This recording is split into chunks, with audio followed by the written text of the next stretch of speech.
Innatism is the idea that we are born with innate knowledge, and that experience and learning only serve to activate this knowledge. It is a philosophical doctrine. In this video, we'll look at the arguments for innatism, and we'll see how innatism can be used as an argument for us being in assimilation. Socrates was one of the first philosophers to defend innatism, and based on it, he formulated the concept of pre-existence. Because if we come to this word, pre-equipped with ideas, when and where did we get all this knowledge? He argues that there is a place and a time where and when we had access to all this knowledge, a place and a time of pre-existence when we were souls. He later uses this argument to conclude that a soul that acquires knowledge before merging with a body must continue to exist after the body dies. Hence, he theorizes the immortality of the soul. In Meno, Plato introduces the doctrine of anamnesis, which is a central concept in innatism. Anamnesis is Plato's idea that all learning is but a matter of recollection. Every item of knowledge a person would ever know is already embedded in her mind. The role of perception and inquiry is only to remind us of what has always been in us. In Meno, Plato describes a dialogue between Socrates and a slave boy who has never studied mathematics. But when Socrates asks the right guiding questions, the slave boy manifests clear understanding of the Pythagorean theorem. Immanuel Kant doesn't clearly espouse innatism, but he manifestly leans towards it. His idea of categorical imperatives unequivocally favours innatism. Kant's idea is that morality is objective and that it is directly derived from the mind. There is no need for societal agreement, convention or consensus to know whether something is moral or not. Humans are born with an innate appreciation of what is ethical and what is not. If anything, experience and external factors only contaminate this innate appreciation of morality.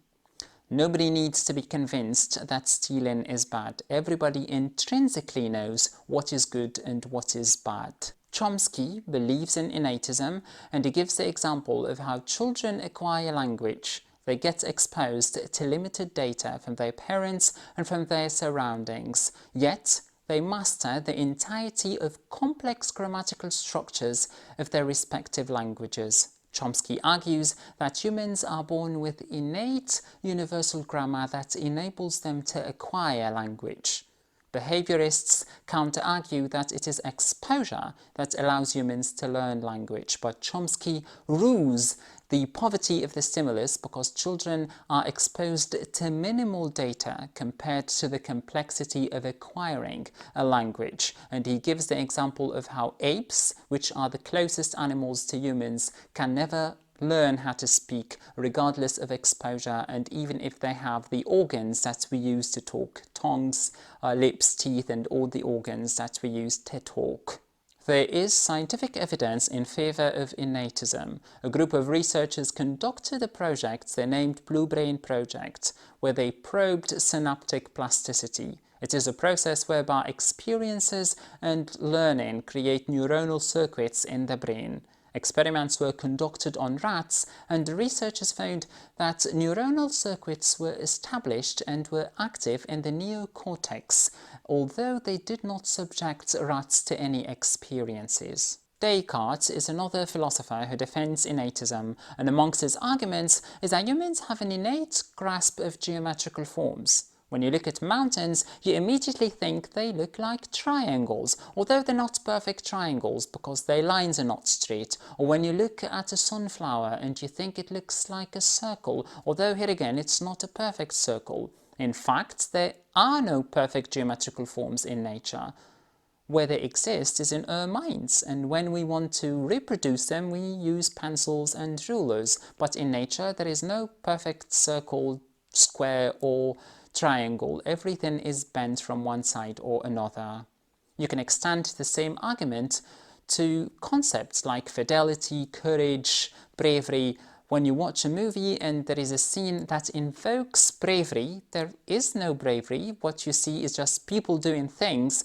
For example, a physically weak mother who defends her children against stronger assailants. This scene can invoke bravery, but the scene itself doesn't show you bravery. The bravery exists in your mind. The scene only activates this feeling that exists in your mind. If innatism were to be true, which for many philosophers is, then what is this process through which ideas were impregnated in our minds? It is a process that is reminiscent of coding. And where did this process take place?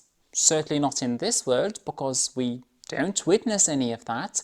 Socrates tried to answer that with this idea of pre-existence. The simulation innatism suggests is not one where we're NPCs. It is a simulation in the sense that we're not living in the real world. Because the real world is where innate ideas were impregnated in our minds and where we were souls, to use the terminology of Socrates. And after death, we shed those bodies. It is like those bodies are avatars that we are using, and when we die, we get out of this avatar-filled world to go back to the original world where the impregnation of innate ideas took place. Or we just take on different avatars in different realities. Now this video has reached its end. Until we meet again, have a great day.